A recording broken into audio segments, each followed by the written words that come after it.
வணக்கம் வேந்தரின் உச்சிவேளை பகல் செய்திகளுக்காக ஆர்த்தி ரேவதி. முதலில் தலைப்புச் செய்திகள். பருவமழை சேதங்களுக்கு இழப்பீடு உயர்வு, முதல்வர் ஜெயலலிதா அறிவிப்பு.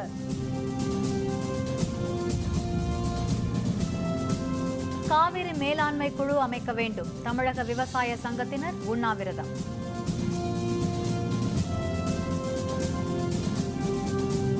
தீபாவளி வரை மழை தொடரும், சென்னை வானிலை ஆய்வு மையம் அறிவிப்பு.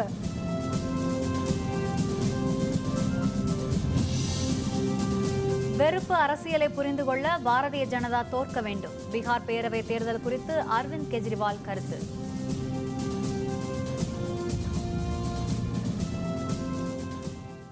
பருவமழை காரணமாக ஏற்படும் உயிரிழப்பு, சேதமடைந்த குடிசைகள் மற்றும் கட்டுமரங்களுக்கான இழப்பீட்டுத் தொகையை உயர்த்தி வழங்க முதல்வர் ஜெயலலிதா உத்தரவிட்டுள்ளார். இது தொடர்பாக அறிக்கையொன்றை முதல்வர் ஜெயலலிதா வெளியிட்டுள்ளார். பருவமழையை எதிர்கொள்ளும் வகையில் தேவையான முன்னெச்சரிக்கை நடவடிக்கைகளை எடுக்க அரசு உயர் அலுவலர்களுக்கு உத்தரவிட்டுள்ளதாக தெரிவித்துள்ள முதல்வர் ஜெயலலிதா, மழை காரணமாக உயிரிழந்தோர் குடும்பத்திற்கு நிவாரண உதவியாக 4 லட்சம் ரூபாய் வழங்க ஆணையிட்டுள்ளதாக குறிப்பிட்டுள்ளார். முழுவதும் சேதமடைந்த நிரந்தர வீடு ஒன்றுக்கு 95,100 ரூபாயும், முழுவதும் சேதமடைந்த குடிசை வீடுகளுக்கு 5,000 ரூபாயும், நிவாரண முகாம்களில் தங்க வைக்கப்படும் குடும்பங்களுக்கு தலா 1,000 ரூபாய் பணத்துடன் 10 கிலோ அரிசி, உடை மற்றும் 1 லிட்டர் மண்ணெண்ணெய் வழங்கிட உத்தரவிட்டுள்ளதாக தெரிவித்துள்ள முதல்வர், பசு மற்றும் எருமை மாடு உயிரிழப்புக்கு 30,000 ரூபாயும், ஆடு பன்றி உயிரிழப்புக்கு 3,000 ரூபாயும் நிவாரண உதவியாக வழங்கப்படும் என்று தெரிவித்துள்ளார். மேலும் மழையால் பாதிக்கப்படும் நெல் மற்றும் நீர்ப்பாசனம் பெறும் பயிர்களுக்கு ஹெக்டேர் ஒன்றுக்கு 13,500 ரூபாயும், நீண்டகால பயிர்களுக்கு ஹெக்டேர் ஒன்றுக்கு 18,000 ரூபாயும் வழங்கப்படும் என தெரிவித்துள்ள அவர், இதேபோல் முழுவதும் சேதமடைந்த கட்டுமரம் ஒன்றுக்கு 32,000 ரூபாயும், இயந்திர படகுகளுக்கு அதிகபட்சமாக 5 லட்சம் ரூபாய் வரை வழங்கவும் உத்தரவிட்டுள்ளதாக குறிப்பிட்டுள்ளார். பீகார் சட்டப்பேரவை தேர்தலில் பாரதிய ஜனதா தோற்க வேண்டும் என தில்லி முதல்வர் அரவிந்த் கெஜ்ரிவால் கருத்து தெரிவித்துள்ளார். பீகார் பேரவை தேர்தலில் 4 கட்ட வாக்குப்பதிவு முடிந்து 5ஆம் கட்ட வாக்குப்பதிவு நாளை நடைபெறவுள்ளது.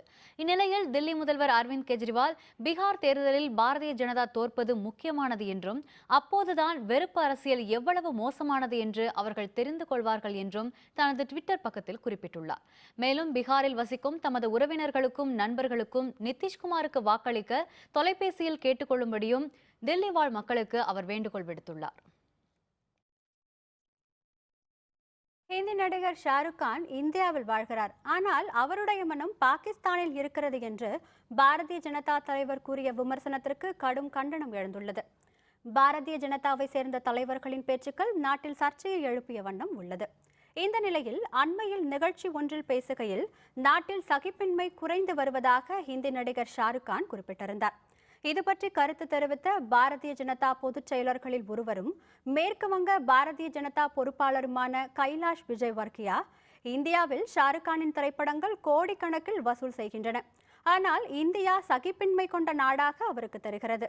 ஷாருக் கான் இந்தியாவில் இருக்கிறார், ஆனால் அவருடைய மனம் பாகிஸ்தானில் இருக்கிறது என்று கருத்து தெரிவித்திருந்தார். இந்த கருத்துக்கு கண்டனங்கள் எழுந்துள்ளன.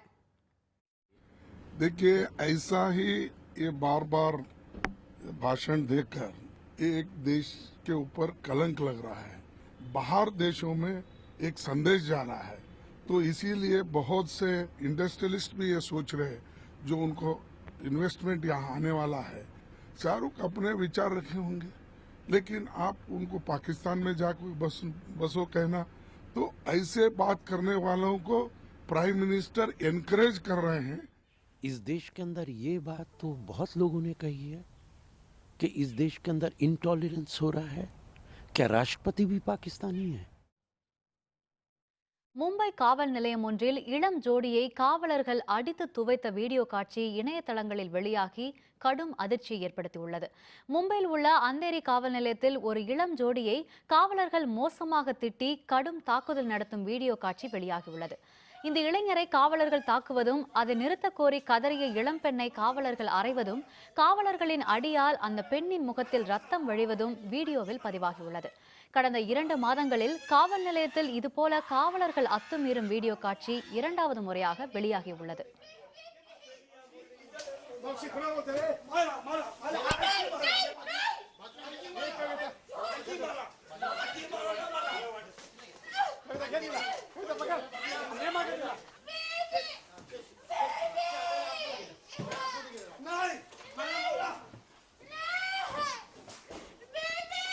एक कपल आपस में मतलब उनका कुछ झगड़ा चल रहा था। आने के बाद एक को इधर बिठाया गया और एक को साइड में बिठाया गया, जैसा कि आप वीडियो में देखोगे। तो वो लड़की इतना डर गई थी कि वो मतलब वो बोल रही थी आप मुझे क्यों धक्का दे रहे हो, आप ये क्यों कर रहे हो। तो पुलिस वाले ने उसको एक लाफा चढ़ा दिया, तो वो और डर गई। तो वो अपने बॉयफ्रेंड को, जो फ्रेंड है, उसको बोलती है कि तो वो उसको मारो मत करके, वो लड़की है उसको मारो मत करके उसको बचाने आ रहा है। बस उसकी इतनी ही गलती है वो लड़के की कि वो उस लड़की को बचा रहा है। காவிரி மேலாண்மை குழு மற்றும் காவிரி நீர் பங்கீட்டு ஒழுங்காற்று குழு அமைக்க வேண்டும் என்பன உள்ளிட்ட கோரிக்கைகளை வலியுறுத்தி விவசாய சங்கங்களின் ஒருங்கிணைப்பு குழு சார்பில் சென்னையில் உண்ணாவிரத போராட்டம் நடைபெற்று வருகிறது. நிகழாண்டில் கர்நாடகம் தமிழகத்திற்கு வழங்க வேண்டிய 45 டிஎம்சி காவிரி நீரை மத்திய அரசு பெற்றுத்தர வேண்டும் என விவசாயிகள் பல்வேறு போராட்டங்களை நடத்தி வருகின்றனர். இதன் ஒரு பகுதியாக தமிழக விவசாய சங்கங்களின் ஒருங்கிணைப்பு குழு சார்பில் சென்னை சேப்பாக்கத்தில் உண்ணாவிரத போராட்டம் நடைபெற்று வருகிறது. இந்த குழுவின் தலைவர் PR பாண்டியன் தலைமையில் ஏராளமான விவசாயிகள் போராட்டத்தில் ஈடுபட்டுள்ளனர். காவிரி மேலாண்மை குழு மற்றும் காவிரி நீர் பங்கீட்டு ஒழுங்காற்று குழு அமைக்கவும் போராட்டத்தின் போது வலியுறுத்தப்பட்டது. இதுவரையிலும் மத்திய அரசு எங்களுடைய கோரிக்கையை ஏற்று காவிரி தண்ணீரை பெற்றுக் கொடுக்காத விளைவு இந்த ஆண்டு சம்பா சாகுபடி பணியை மழையை நம்பி துவக்க வேண்டிய மோசமான நிலைக்கு காவிரி டெல்டா ஒரு வரலாறு காணாத பாதிப்புக்கு உள்ளாகி இருக்கிறது. இதனிடையே விவசாயிகளின் போராட்டத்திற்கு ஆதரவு தெரிவிக்கும் விதமாக காங்கிரஸ் கட்சியின் மூத்த தலைவர் குமரி அனந்தன், தமிழக காங்கிரஸ் தலைவர் EVKS இளங்கோவன், திமுக சார்பில் TKS இளங்கோவன் மற்றும் RS பாரதி ஆகியோர் சந்தித்து ஆதரவு தெரிவித்தனர்.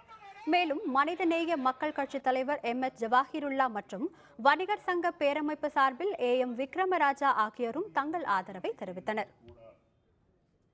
இது விவசாயிகளுடைய நலன் காக்கும் ஒரு போராட்டம். இந்த போராட்ட களத்தை நான் ஏதோ ஒரு அரசியல் ரீதியாக திருப்ப வேண்டும் என்று நான் நினைக்கவில்லை. ஆனால் இதை சொல்லியாக வேண்டும். வெளிநாடுகளுக்கு செல்லும் போது விவசாய பிரதிநிதிகளையும் இந்த நாட்டின் பிரதமராக இருந்தாலும் சரி, இந்த நாட்டின் முதல்வராக இருந்தாலும் சரி கூட அழைத்து செல்ல வேண்டும். புதிய விவசாய முறை எப்படி செய்யப்படுகின்றது என்பதை அறிவதற்கு அது உதவியாக இருக்கும். காவிரி என்று சொல்லுவது எல்லோருக்கும் உரிமைப்பட்டது என்கின்ற வகையிலே நமக்கு ஒப்புக்கொண்ட அளவிலாவது 45 டிஎம்சி தண்ணீரை கொடுக்கவில்லை என்றால் தஞ்சை வாடுகிறதே என்று எங்கள் நெஞ்சம் அழுகிறது. ஒரு பொது அமைப்பு இருந்தால்தான் இந்த பிரச்சனைக்கு முழுமையாக தீர்வு கிடைக்கும் என்ற காரணத்தினாலே காவிரி மேலாண்மை வாரியம் உடனடியாக அமைக்க வேண்டும் என்பதை வலியுறுத்தியும் தமிழகத்தில் விவசாயிகளையும் விவசாயத்தையும் காப்பாற்ற வேண்டும் என்ற அந்த நோக்கிலே மிக தீவிரமான ஒரு போராட்டத்தை தமிழகம் முழுவதும் இந்த அமைப்பினர் தொடங்கி இருக்கிறார்கள். அனைத்து கட்சி தலைவர்களும் விவசாய சங்க பிரதிநிதிகளும் அமைச்சர்களும் கொண்ட ஒரு குழுவை உடனடியாக நியமிக்க வேண்டும். அந்த குழு மத்திய அரசை, பிரதமரை சந்தித்து இந்த கோரிக்கையை போர்க்கால நடவடிக்கை அடிப்படையிலே வற்புறுத்த வேண்டும் என்று கேட்டுக்கொள்கிறேன். இப்போது சம்பா சாகுபடி நடத்த முடியுமா, செய்ய முடியுமா என்ற ஒரு பெரும் கவலையில விவசாயிகள் இருக்கக்கூடிய ஒரு சூழல். கர்நாடகத்தினுடைய முதலமைச்சர் உட்பட பலரும் என்ன சொல்கின்றார்கள் என்றால், எங்களிடமே தண்ணீர் இல்லை, நாங்கள் எப்படி தமிழகத்துக்கு தர முடியும்? ஏதோ கர்நாடக அரசு சாதித்துக் கொண்டிருக்கிறது என்ற மமதையோடு இருந்து கொண்டிருக்கிறது. ஆனால் மத்திய அரசு உடனடியாக இந்த பிரச்சனையில் தலையிட்டு சுமூகமான முறையில் எங்களுக்கு சேர வேண்டிய தண்ணீரை கிடைப்பதற்கு வழிவகை செய்ய வேண்டும். மாநில அரசு முழுமையாக அழுத்தம் தர வேண்டும் என்பதை தமிழ்நாடு வணிகர்களுடைய பேரமைப்பு கோரிக்கை வலியுறுத்துகிறது.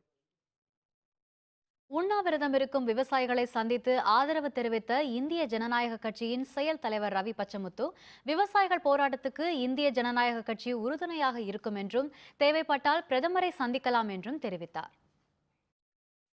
இன்று காவிரி பகுதிகள் தண்ணியின்றி, கடைமடை பகுதிகள் தண்ணியின்றி விவசாயம் நலிந்து வருகிறது. இன்று விலைவாசி உயர்வு விண்ணை முட்டும் அளவுக்கு இருக்கின்றது. இதையெல்லாம் காரணம் என்னவென்றால் பார்த்தால் தண்ணீர் இல்லை.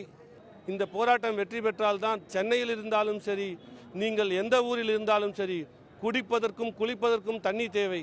அந்த உணர்ந்து நாம் அனைத்து கட்சி கூட்டங்களை கூட்டி அவர்கள் எந்த போராட்டத்துக்கு அழைத்தாலும் நாங்கள் மனமுகர்ந்து ஒத்துழைப்பு கொடுப்போம். தேவை என்றால் பிரதமரை சந்திக்கவும் தயாராக இருக்கிறோம்.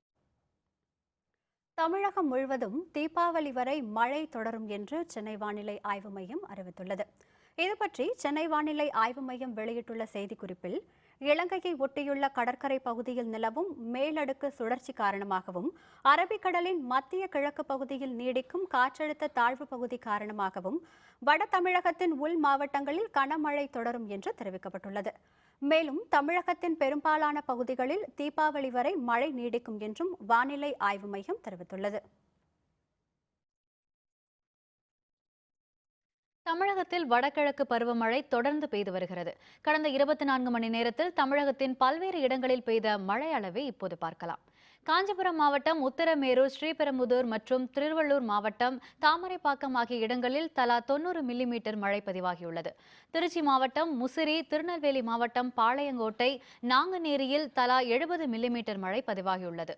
வேலூர் மாவட்டம் காவேரிப்பாக்கம், வாலாஜா, கிருஷ்ணகிரி மாவட்டம் ஒசூர், விழுப்புரம் மாவட்டம் திருக்கோவிலூர், கரூர் மாவட்டம் குளித்தலையில் தலா 60 மில்லிமீட்டர் பதிவாகியுள்ளது. திருப்பூர் மாவட்டம் முளனூர், நீலகிரி மாவட்டம் குன்னூர், திருநெல்வேலி மாவட்டம் சேரன் மகாதேவியில் தலா 50 மில்லிமீட்டர் பதிவாகியுள்ளது.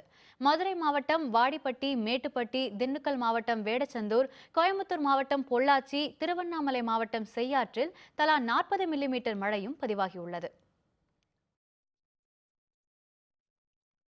கோமுகி, ஈச்சம்பாடி அணைகளிலிருந்து நீர் திறப்பு, விவசாயிகள் மலர் தூவி மகிழ்ச்சி.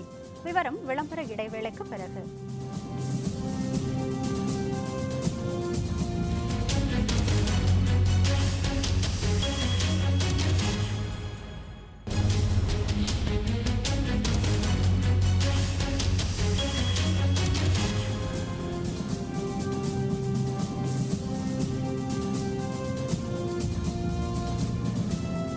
செய்திகள் தொடர்கின்றன. தமிழகத்தில் கடந்த 4 ஆண்டு காலத்தில் சுமார் 1 கோடி பேர் வேலைவாய்ப்பு அலுவலகத்தில் பதிவு செய்துவிட்டு வேலையில்லாமல் காத்திருப்பதாக மு.க. ஸ்டாலின் தெரிவித்துள்ளார்.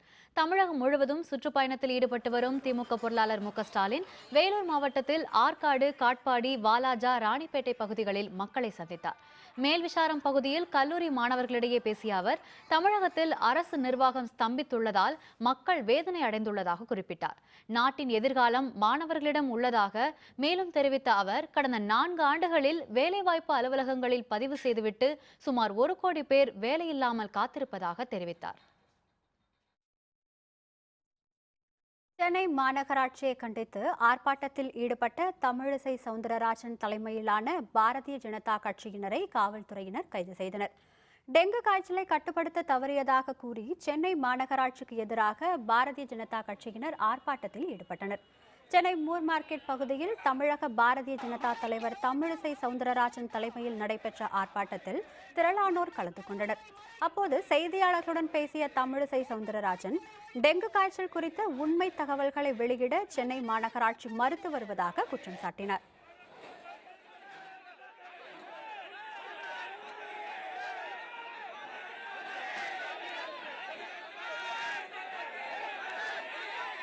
தமிழக மக்களின் உயிரோடு விளையாடி கொண்டிருக்கும் மாநகராட்சி தங்கள் நடவடிக்கையை துரிதப்படுத்தி நிச்சயமாக தமிழக மக்களுக்கு ஆரோக்கியத்தை தர வேண்டும் என்பதை மிக வலிமையாக இங்கே நாங்கள் வலியுறுத்துகிறோம்.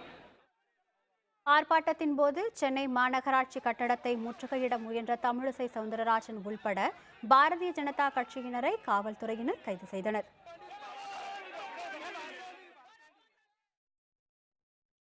சீன பட்டாசுகள் இறக்குமதியால் தமிழக பட்டாசு உற்பத்தியாளர்களுக்கு 3000 கோடி ரூபாய் இழப்பு ஏற்பட்டுள்ளதாக தமிழ் மாநில காங்கிரஸ் தலைவர் ஜி.கே. வாசன் தெரிவித்துள்ளார்.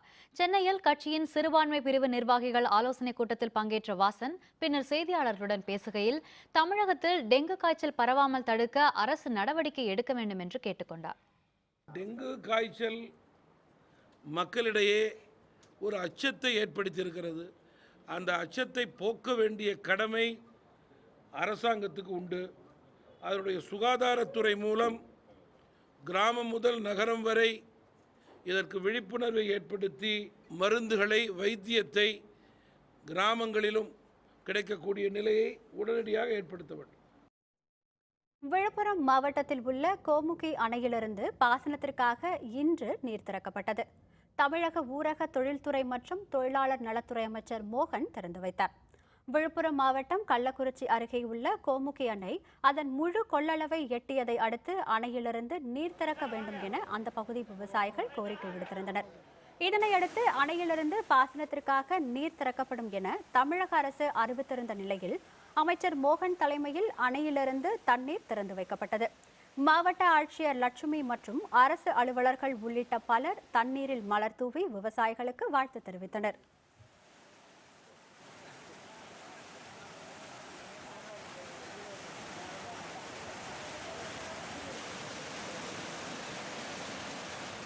வடகிழக்கு பருவமழை தீவிரமடைந்ததை முன்னிட்டு விழுப்புரம் மாவட்டம் கோமுகி அணையில் முழு கொள்ளளவான 46 அடி நீர்பிடிப்பு ஏற்பட்டுள்ளது. இதன் மூலம் 10,850 ஏக்கர் பயன்பெறும் வகையில் இன்றைய தினம் தமிழக முதல்வர்கள் தண்ணீர் திறந்துவிட உத்தரவிட்டுள்ளார்கள். சம்பா சாகுபடி சிறப்பாக இருக்கும் என்பது விவசாய பெருங்குடி மக்கள் மிக மகிழ்வோடு இருக்கிறார்கள். இதேபோல் தமிழக அரசு அறிவித்தபடி தர்மபுரி ஈச்சம்பாடி அணையிலிருந்தும் இன்று பாசனத்திற்காக தண்ணீர் திறக்கப்பட்டது. அமைச்சர் பழனியப்பன் அணையிலிருந்து தண்ணீரை திறந்து வைத்தார். மாவட்ட ஆட்சியர் விவேகானந்தன் மற்றும் பலர் தண்ணீரில் மலர் தூவி மகிழ்ந்தனர். இந்த அணையிலிருந்து அடுத்த 120 நாட்களுக்கு தொடர்ந்து தண்ணீர் திறக்கப்பட உள்ள நிலையில் தர்மபுரி மற்றும் கிருஷ்ணகிரி மாவட்டத்தில் உள்ள விவசாய நிலங்கள் பயனடைய உள்ளன. காவிரி நீர்பிடிப்பு பகுதிகளில் பெய்து வரும் கனமழை காரணமாக மேட்டூர் அணைக்கு நீர்வரத்து அதிகரித்துள்ளது. கர்நாடகம், கிருஷ்ணகிரி, தருமபுரி மாவட்டங்களில் மற்றும் காவிரி நீர்பிடிப்பு பகுதிகளில் கடந்த சில நாட்களாகவே கனமழை பெய்து வருகிறது. இதனால் அணைக்கு நீர்வரத்து நேற்று வினாடிக்கு 5,376 கன அடியாக இருந்தது. இன்று காலை நீர்வரத்து அதிகரித்து வினாடிக்கு 13,956 கன அடியாக உள்ளது. இன்று காலை நிலவரப்படி அணையின் நீர்மட்டம் 64.91 அடியாகவும் நீரிருப்பு 28.48 டிஎம்சியாகவும் உள்ளது. அணையிலிருந்து 1000 கன அடி நீரும் கால்வாய் பாசனத்திற்காக 271 கன அடி நீரும் திறக்கப்பட்டுள்ளது. நீர்வரத்து அதிகரிப்பு மற்றும் நீர்த்திறப்பு குறைந்துள்ளதால் மேட்டூர் அணையின் நீர்மட்டம் கடந்த 2 நாட்களில் 2 அடி உயர்ந்துள்ளது.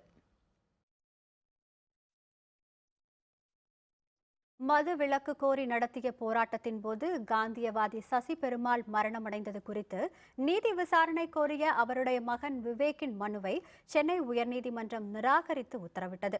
கன்னியாகுமரி மாவட்டம் மார்த்தாண்டம் பகுதியில் உள்ள மதுக்கடையை மூடக்கோரி காந்தியவாதி சசி பெருமாள் ஜூலை 31ஆம் தேதி செல்போன் கோபுரத்தில் ஏறி நடத்திய போராட்டத்தின் போது மரணமடைந்தார். இந்த மரணம் குறித்து நீதி விசாரணை கோரி சசி பெருமாளின் மகன் விவேக் சென்னை உயர்நீதிமன்றத்தில் மனு தாக்கல் செய்திருந்தார். இந்த வழக்கில் மதிமுக பொதுச் செயலர் வைகோ விவேக் தரப்பில் வழக்கறிஞராக ஆஜரானார். இந்த வழக்கை ஏற்கனவே விசாரித்த நீதிமன்றம் நீதி விசாரணைக்கு மறுப்பு தெரிவித்து மனுவை தள்ளுபடி செய்து உத்தரவிட்டது. மேலும் கன்னியாகுமரி மாவட்ட காவல்துறை கண்காணிப்பாளர் மற்றும் நெல்லை மாவட்ட டிஐஜி ஆகியோரின் நேரடி மேற்பார்வையில் விசாரணை நடத்தி 3 மாதத்திற்குள் காவல்துறையினர் அறிக்கை தாக்கல் செய்ய வேண்டும் என நீதிபதி MM சுந்தரேஷ் உத்தரவிட்டார். இன்றிலிருந்து 3 மாதங்களுக்குள் முடிக்கப்பட்டு அந்த விசாரணை உரிய அதிகாரிகளுக்கும் நீதிமன்றங்களுக்கும் சமர்ப்பிக்கப்பட வேண்டும் என்று உத்தரவிடப்பட்டுள்ளது. மனுதாரராகிய விவேக்கும் எதிர் மனுதாரராகிய வைகோ அவர்களும் இன்னொரு எதிர் மனுதாரராக இருக்கிற அருள்தாசும் ஏதாவது அவர்களிடம் ஆவணங்கள் இருந்தால் அந்த ஆவணங்களை சமர்ப்பிக்கிறதுக்கு அவர்களுக்கு உரிமை கொடுக்கப்பட்டிருக்கிறது. கோயம்புத்தூரில் குடியிருப்பு பகுதிகளில் தேங்கியிருக்கும் மழை நீரை அகற்றக் கோரி சாலை மறியலில் ஈடுபட்டவர்களை காவல்துறையினர் கைது செய்தனர். கோயம்புத்தூரில் கடந்த சில நாட்களாக கனமழை பெய்து வருகிறது. இதனால் பாரதி நகர் உள்ளிட்ட பல்வேறு குடியிருப்பு பகுதிகளில் மழைநீர் தேங்கியுள்ளது. இதனை அகற்றக் கோரி அந்த பகுதிவாசிகள் கோரிக்கை விடுத்தும் நடவடிக்கை எடுக்கப்படவில்லை என்று கூறப்படுகிறது. இதனால் ஆத்திரமடைந்த பாரதி நகர் மக்கள் சாலை மறியலில் ஈடுபட்டனர். காவல்துறையினரும் அரசு அலுவலர்களும் பேச்சுவார்த்தையில் ஈடுபட்டனர். எனினும் சமாதானம் ஏற்படாததை அடுத்து தொடர்ந்து மறியலில் ஈடுபட்டவர்களை காவல்துறையினர் கைது செய்தனர். நாங்கள் இனி இந்த சைடு திருப்பறக்கு தான் வழி பார்க்கணும். ரொம்ப பாதிச்சுட்டு இருக்கோம். 3 வருஷமாக வீடு குடி இல்லாமல் குழந்தைகளை வச்சுட்டு ரொம்ப கஷ்டம் இருக்கோம். மழை வரும்போதெல்லாம் டிச்சு தண்ணியில் தான் உட்காந்துட்டு இருக்கோம். காய்ச்சல் ரொம்ப தொந்தரவாக இருக்குது. எப்படியாவது இந்த சைடு திருப்பறக்கு வழி பார்க்கணும். திருநெல்வேலி மாவட்டம் சங்கரன் கோவில் அருகே உள்ள அருள்மிகு வன பேச்சியம்மன் கோவிலில் நடைபெற்ற பூக்குழி திருவிழாவில் திரளான பக்தர்கள் பங்கேற்று தங்கள் நேர்த்திக் கடனை செலுத்தினர். திருமலாபுரம் அடுத்த வடக்கு பனவடலியில் உள்ள 500 ஆண்டுகள் பழமை வாய்ந்த அருள்மிகு வனப்பேச்சியம்மன் கோவிலில் ஐப்பசி மாதம் 3வது செவ்வாய் கொடை விழா நடைபெற்றது. முக்கிய நிகழ்வாக நேற்றிரவு பூக்குழி இறங்குதல் விழா நடைபெற்றது. கோவிலுக்கு முன்பு எரியும் கட்டைகளை வைத்து அமைக்கப்பட்டிருந்த பூக்குழியில் சிறுவர் முதல் பெரியவர்கள் வரை பலர் இறங்கி தங்களின் நேர்த்திக் கடனை செலுத்தினர்.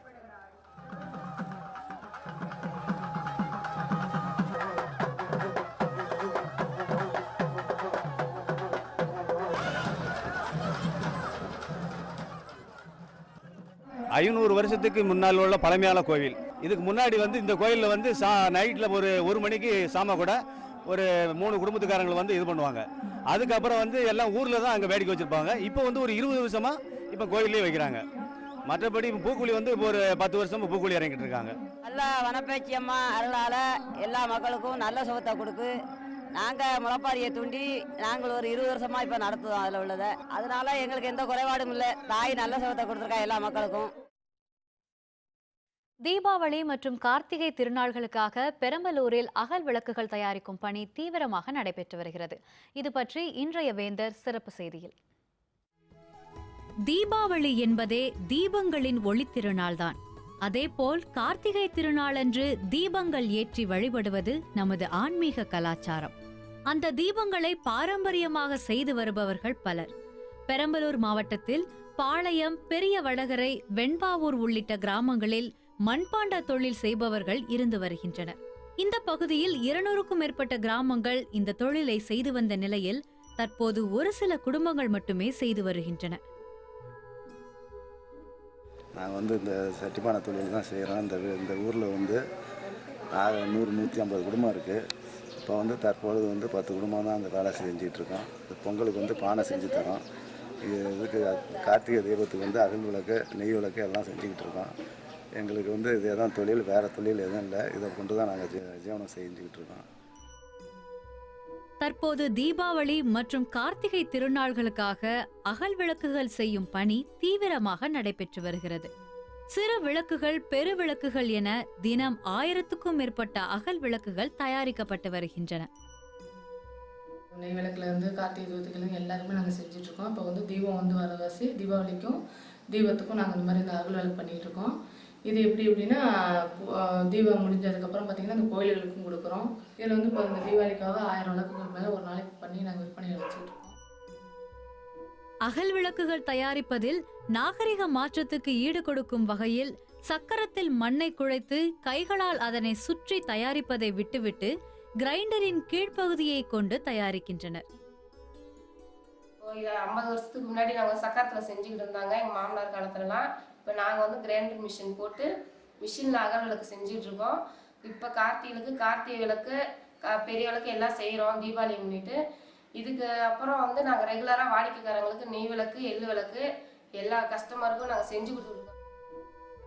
பண்டிகை நாட்கள் முடிந்த நிலையில் உறையூர் வெக்காளியம்மன் கோயில், சமயபுரம் மாரியம்மன் கோயில் உள்ளிட்ட பல்வேறு கோயில்களுக்கு அனுப்பி வைக்கப்படுகின்றன. நவீன பீங்கான் விளக்குகளுக்கு வரவேற்பு இருந்தாலும் பாரம்பரியமான அகல் விளக்குகளுக்கும் வரவேற்பு தொடர்வதால் உற்பத்தியாளர்கள் மகிழ்ச்சி தெரிவிக்கின்றனர். வேந்தர் செய்திகளுக்காக பெரம்பலூரிலிருந்து கு. ராஜேந்திரன். தென்னாப்பிரிக்காவுடனான டெஸ்ட் தொடரை கைப்பற்றுவோம், இந்திய கேப்டன் விராட் கோலி உறுதி. விவரம் விளம்பர இடைவேளைக்கு பிறகு.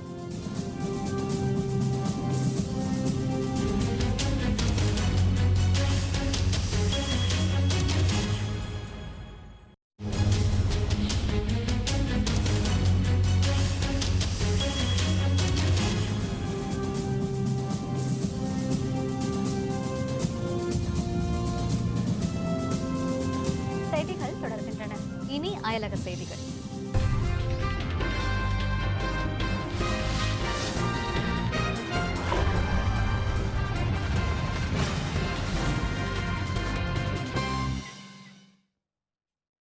66 ஆண்டுகளுக்கு பிறகு சீனா மற்றும் தாய்வான் நாட்டு அதிபர்கள் வரும் 7ஆம் தேதி சந்தித்து பேச உள்ளதாக தகவல்கள் வெளியாகியுள்ளன. இரு நாடுகளுக்கும் இடையிலான போர் கடந்த 1949ஆம் ஆண்டு நிறைவுற்றது. எனினும் எல்லை பிரச்சினை தொடர்ந்து நீடித்து வருகிறது. சீனா தாய்வானை இணைக்கும் கடல் பகுதியான தாய்வான் ஸ்ட்ரெய்ட் தொடர்பான பிரச்சினைக்கு தீர்வு காண இரு நாட்டு அதிபர்களும் சந்தித்து பேச உள்ளதாக தகவல்கள் தெரிவிக்கின்றன. சீன அதிபர் ஷி ஜின்பிங், தாய்வான் அதிபர் மா இங் ஜோ இடையிலான சந்திப்பு வரும் 7ஆம் தேதி சிங்கப்பூரில் நடைபெறும் என கூறப்படுகிறது. இதனிடையே சீனாவுடனான ஒப்பந்தத்திற்கு எதிர்ப்பு தெரிவித்து தாய்வானில் போராட்டங்கள் நடைபெற்று வருகின்றன. சீனாவுடன் அமைதி பேச்சுவார்த்தை மட்டுமே நடத்தப்பட உள்ளதாகவும் வணிகம் தொடர்பாக எந்த ஒப்பந்தமும் கையெழுத்திடப்பட மாட்டாது என தாய்வான் அரசு விளக்கம் அளித்துள்ளது. 66 ஆண்டுகளுக்கு பிறகு இரு நாட்டு அதிபர்கள் முதல் முறையாக சந்தித்து பேச இருப்பது முக்கியத்துவம் வாய்ந்ததாக கருதப்படுகிறது.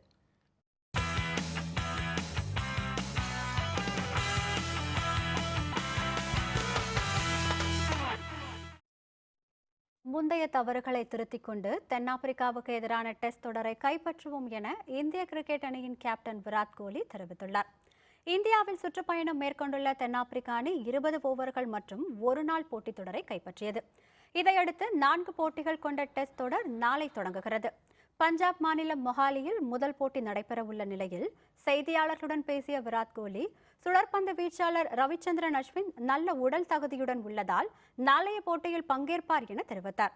தென்னாப்பிரிக்க அணிக்கு எதிரான முந்தைய தொடர்களில் செய்த தவறுகளை திருத்திக் கொண்டு டெஸ்ட் தொடரை இந்திய அணி கைப்பற்றும் என விராட் கோலி குறிப்பிட்டார்.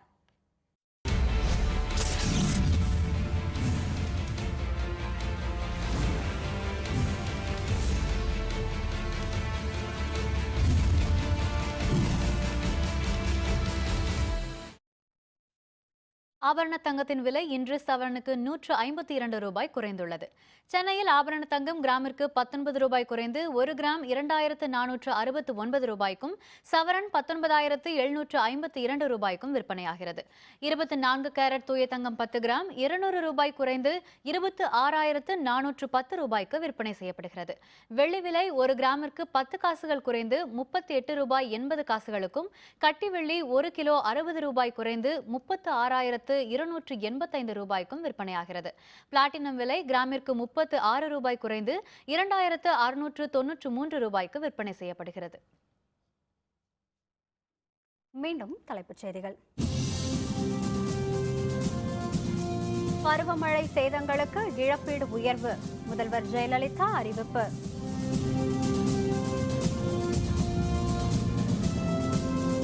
காவிரி மேலாண்மை குழு அமைக்க வேண்டும், தமிழக விவசாய சங்கத்தினர் உண்ணாவிரதம்.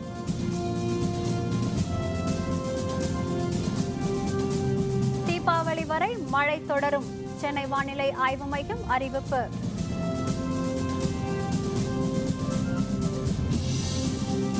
வெறுப்பு அரசியலை புரிந்து கொள்ள பாரதிய ஜனதா தோற்க வேண்டும், பீகார் பேரவை தேர்தல் குறித்து அரவிந்த் கெஜ்ரிவால் கருத்து. இத்துடன் வேந்தரின் உச்சிவேளை பகல் செய்திகள் நிறைவடைந்தன. மீண்டும் மாலை 6 மணிக்கு வேந்தரின் அந்திமாலை குறுஞ்செய்திகளில் சந்திப்போம். வணக்கம்.